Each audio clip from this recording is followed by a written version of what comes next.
The term horse whisperer, it's about behaving like they do in the wild. It's about acting in a similar way. So we don't use our voice, we just use a gesture of body language and eye contact.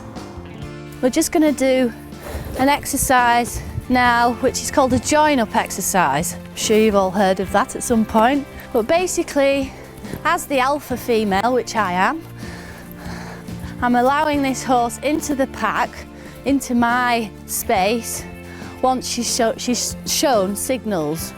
Now those signals she's actually showing now, a communicative gesture. She wants to come close to me, but I'm not going to let her. Not just yet. Particularly with a horse, if you stare in his eye, he's going to become threatened. If you open up your hand, your predator hand, and open up your fingers, he's going to be even more threatened. And if you notice this gesture I did, made him stop and come to me. Now that gesture in the wild is like a young horse, what I call, they do this kind of papping gesture with the mouth, and that's, can I come into the pack, will you allow me in?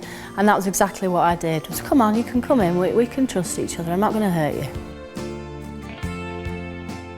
Depending on the facility you have, I would either come to you and work with you, because it's very important that once your horse is fixed, you can carry on and complete that level of training and be happy with that.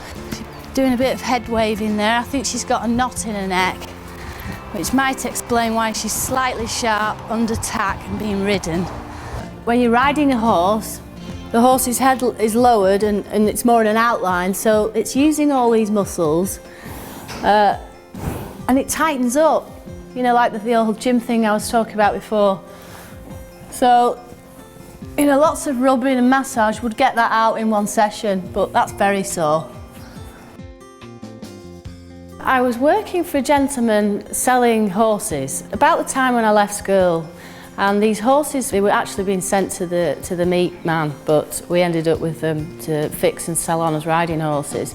And I found that this gentleman in particular owned the yard. His way of training a horse was very aggressive, lots of use of whips, straps, and it always used to break my heart.